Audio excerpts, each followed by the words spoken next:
as David alluded to, of working for Senator Kennedy for 5 years as his general counsel on the Senate Judiciary Committee. I handled all the civil rights issues. And I learned a lot from him during that time. But one thing he used to always talk about is his frustration with the political climate in Washington these days. Because he said, when I first came to the Senate in the 1960s, you know, people could pick up a glass of water and the water would be in the middle of the glass, and, you know, Tiny might think it's half full and I might think it's half empty, but he said today we can't even agree that there's water in the glass. And so I think that's part of the problem with these debates we're having about the open internet and everything, because the reality is that everybody wants an open internet, just like everybody wants civil rights and equal opportunity. The challenge is just, you know, for this crowd, I think this analogy will make some sense. You know, the debate around civil rights has always been about equal opportunity. Well, conservatives will say equal opportunity means you have to treat everybody the same, which means that we need laws that say you can never take race into account, because that's the only way that you can treat everybody equally. Well, in the open internet debate, it's very similar, which is that pro-net neutrality and Title II reclassification people are of the view that the only way to have an open and free internet is to treat all the content that's on the internet the same. And I would argue that in both contexts, that's flawed logic for a whole variety of reasons, including the fact that you listen to the chairman talk about priorities and principles, and, you know, he talked about e-medicine and, you know, teleconsults and the like. And I look at issues that really matter to our community, you know, job training, job access, healthcare, education. All of those are issues that acutely affect communities of color, low-income communities. And if it is true, which I think it is, that the internet is the ultimate equalizer of the 21st century, then what I find frustrating about this debate is it seems to me that all the time, money, effort, energy, political capital, financial capital that we've been pouring into this debate about net neutrality and Title II, and not just for a year, for the last 5 years, if everyone had taken all that energy and focused it on trying to get those 45 to 50% of folks of color and everybody else who aren't connected, that would have a lot bigger impact on people's lives and make a difference. Because if you are that 50-year-old, now unemployed African-American who doesn't have a home broadband connection, you can't get a job. So the debate about whether, you know, my website gets to me faster than it gets to James is kind of irrelevant, because I'm not on the internet. And so I think that in the context of these issues, it's really important that we just kind of come back to the basics. And so think about an issue like diabetes, which, you know, has a huge disproportionate impact on our community. There's all these amazing new technologies that are being developed to allow for, you know, whether it's telemedicine consults or wireless, diabetes or health monitoring or the like.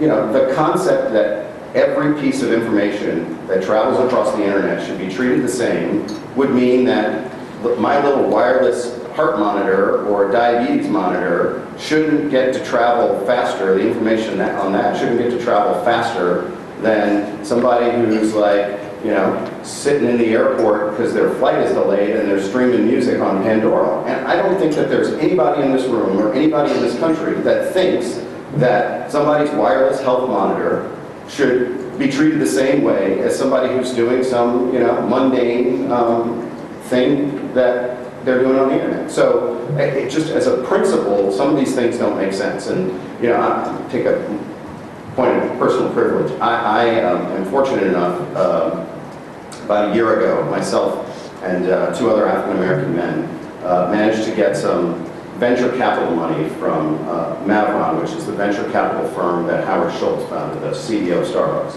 And we are in the process of trying to build the first 21st century African-American owned business in the higher education distance space. And I can tell you, because if you look at issues like Joe was talking about this new frontier of opportunity and not having African Americans get left behind.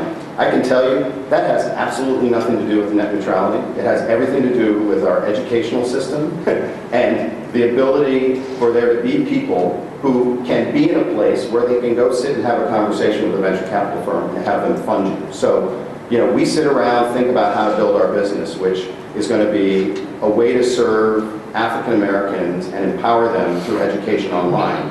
And I can tell you, in the year that we've been building this business, we have never had one conversation about net neutrality. We have had a ton of conversations about how do we get more African Americans online, because the very people that need to go back and finish a college degree or get a greater education in their current job are some of the people that are not connected. So as we think about these broadband fights and how we're going to reach the $300 billion investment that's going to come, I just hope that we can have this conversation in a way that is, I think, more relevant and rational and grounded in the realities that we all face. Because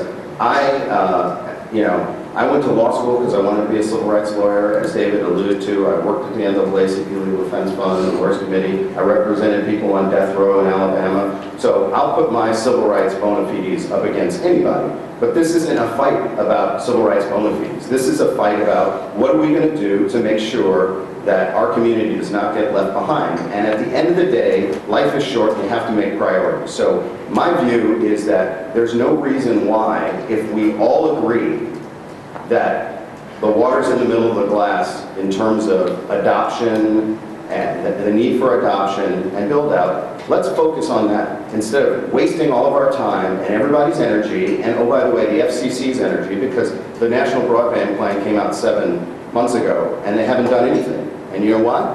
Because we're fighting about these dumb issues that at this point don't really cut to the core of what most people in this room really care about or matter. And that doesn't mean that it's not important to make sure that there are rules of the road that protect people. I think that's critically important. But let's get everybody on the highway before we start worrying about who's in the HOV lane, and who's paying the tolls by having to slow down. Because I think for the people who aren't on the highway right now, they're just sitting on the sideline going, wow, that looks nice, I'd love to be on the highway. So what I would encourage us to do, today, tomorrow, going forward, is let's figure out how to get everybody on the highway, and then we can figure out how to manage the traffic. So with that, I'll sit down and turn it over to James.